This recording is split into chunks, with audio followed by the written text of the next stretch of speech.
Good morning, it's January 30th and this is Two Valuable Friends. Well, Chuck Schumer is finding it hard to adapt to being in the minority. If you look back at his talking points last August, he was predicting a sweep by the Democrats and actually increasing his majority in the Senate. Once he accomplished this, he made it clear that he was going to change the rules of the Senate to eliminate Rule 22, the filibuster rule, that keeps the majority from running roughshod over the minority. Then the elections happened and Schumer was left to wondering what he was going to do for the next 2 years. The first thing he did was go to the Senate floor and plead with the new Republican leader, John Thune, to not do to the Democrats what he is planning on doing to Republicans and keep Rule 22 intact. Because Republicans understand that the rule forces compromise and more thoughtful approaches to legislation, Thune made it clear he had no intention of changing the rule.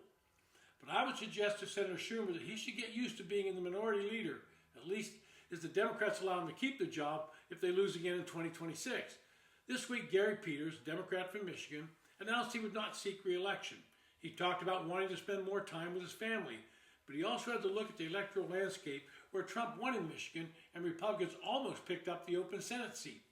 Peters had to be a bit deflated because he was the head of the Democratic Senatorial Campaign Committee for the last 2 cycles and has been anything but kind to both him and his fellow Democrats.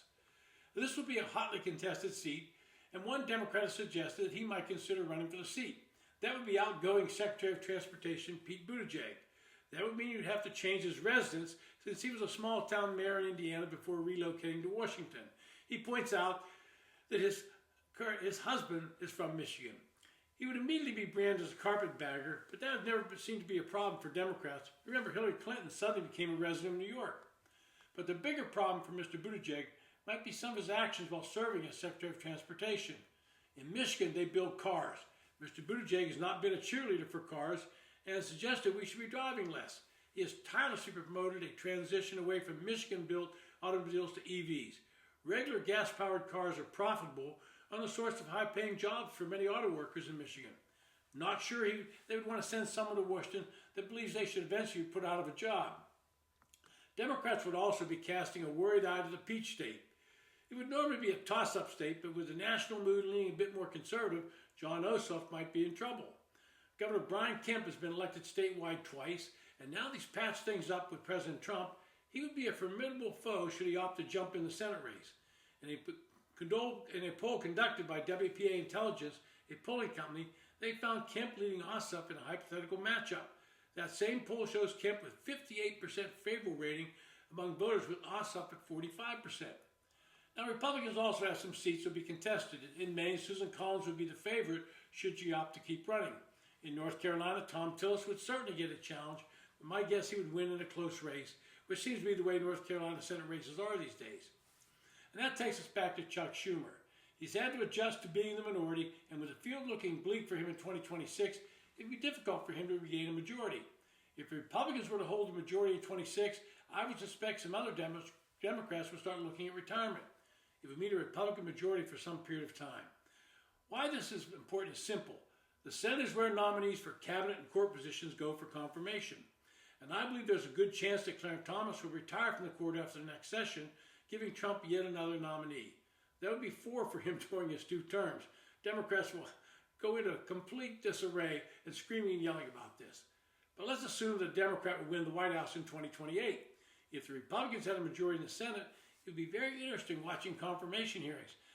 Republicans would be chairing the committees and controlling the hearing. Democrats, who have been brutal to most Trump nominees, would suddenly be wishing they hadn't been so nasty. And there are some new numbers out there that should give Schumer and other Democrats reason for major concern. In a new Quinnipiac poll, the Democratic Party is the most unpopular it has been in over a decade. By this number, 57% of registered voters have an unfavorable opinion of the Democratic Party, while 45% have an unfavorable view of the Republican Party. On the flip side, 43% of voters have a favorable view of Republicans. Not that that's a good number, but only 31% view the Democratic Party as favorable.